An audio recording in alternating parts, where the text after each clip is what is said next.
곡물을 지역 특산품으로 받지 않고 그만큼의 값어치를 환산하여 쌀로 징수하자는 것이 대공수미법의 주요 골자였다. 하지만 이의 주장은 받아들여지지 않았고 이후 임진왜란 중이던 1594년에 당시 영의정 유성룡이 상소를 올려 대공수미법이 시행되기 시작했다. 그러나 1년을 못 넘기고 폐지되고 말았다. 준비가 되지 않은 상황에서 그 제도를 시행을 하다 보니까 여러 가지 이제 혼란들이 발생을 하게 됩니다. 그래서 잠깐 시행하다 중지가 됐었는데요. 임진왜란이 끝나고 나서 1608년에 당시에 영의정이었던 이원익이 대동법을 시행할 것을 주장을 하였고, 특히 당시 곡물과 진상의 폐단이 심했던 이 경기도에 이 법을 도입을 하게 됩니다. 그래서 이 법은 처음에는 선해법이라고 불렸는데요. 그 법의 뜻은 백성들에게 널리 은혜를 베푼다라는 그런 의미를 갖고 있었습니다. 그 의미는 바로 백성들이 그 조세 부담을 줄여준다라고 하는데 큰 비중을 두었다라고 하는 것입니다. 경기도 광명시에 위치한 충현박물관, 조선 중기 명제상 오리 이원익의 종가였던 곳이다. 오리 이원익 선생은 태종의 12번째 아들 임영군의 4대 손으로 선조, 광해군, 인조의 3대에 걸쳐서 영의정을 지냈으며 오리 정승으로 널리 알려졌습니다.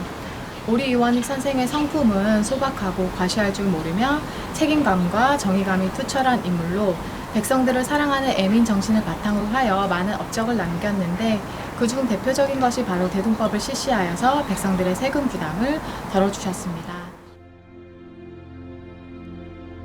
광해군이 즉위하자 영의정 이원익이 다시 대공수미법을 주장했고 1608년 가을부터 선해법이라는 이름으로 대동법이 실시됐다. 대동법의 골자는 각종 곡물과 진상품을 대동미라고 부르는 쌀로 대신 내는 것이다. 그리고 지역 단위가 아닌 토지에 세금을 부과해서 땅을 가진 사람이 대동미를 내도록 했다.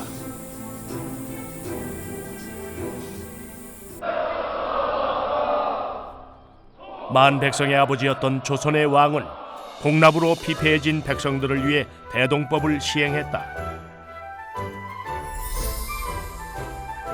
새로운 법은 경기 지역에 국한하여 실행됐는데 인조완정 이후에 강원도와 충청도, 전라도에서 시행됐으나 곧 폐지됐다.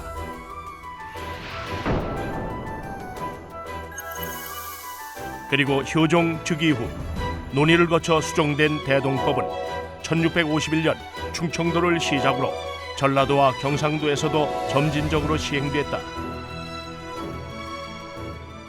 세금제도라고 하는 것이 결국 토지에다가 거두는 전세, 그 다음에 사람을 대상으로 거두는 역, 그 다음에 그 호 단위로 말하자면 가호 단위로 징수하는 곡물제도가 있었는데, 이것이 결국에는 가호 단위를 거두는 곡물들이 결국 토지로 몰리게 되거든요.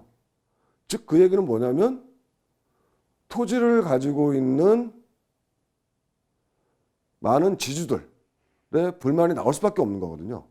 결국 불만들이 계속 터지고 나서 이 확대 실시가 안 됩니다. 1708년 황해도에서도 대동법이 시행되면서 비로소 100년에 걸친 대동법이 완성됐다.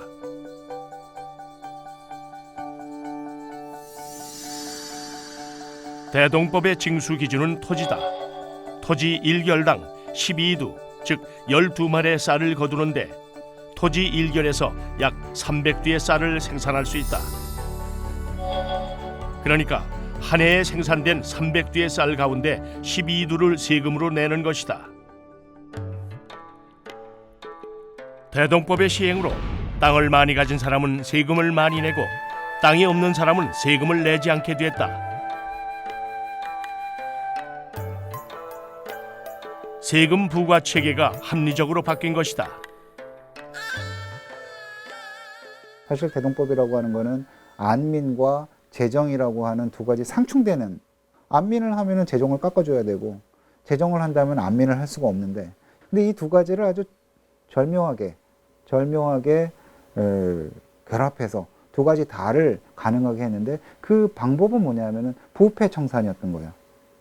부패 청산을 통해서 나라의 재정도 손해가 가지 않고 백성들의 부담도 훨씬 낮춘. 그리고 그 부패 청산이라고 하는 것이 조선의 정상적인 정책 논의 과정과 정상적인 행정 조직을 통해서 부패 청산을 했던 거죠. 대동이란 말은 유교 경전 예기에 나오는 대동세계에서 비롯됐다. 남녀노소 누구나 평등하고 행복하게 사는 유교적 이상향. 대동법의 시행은 대동세계로 나아가기 위한 의미 있는 발걸음이었다.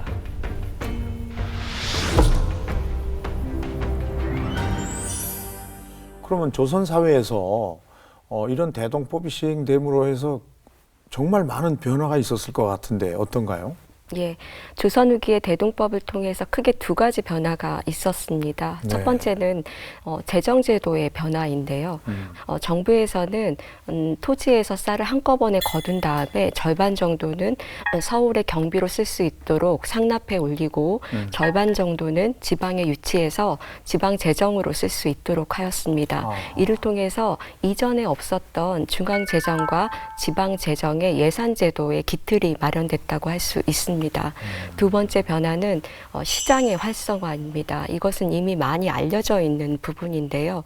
한꺼번에 거둔 대동세를 중앙에 상납해 올리게 되면 이 대동세를 출납하는 선해청이라고 하는 관서에서 그 정부 각사에 소속되어 있는 공인들에게 이것을 공물가로 나누어 주게 됩니다. 네. 그러면 이 공인들이 전문 납품업자들로서 서울시장이나 혹은 지방에서 이 물품들을 구입해 들여서 정부 관서와 왕실에 조달하는 역할을 하였습니다. 이를 통해서 서울시장과 지방의 포구를 중심으로 하는 민간시장의 활성화를 야기하게 됩니다.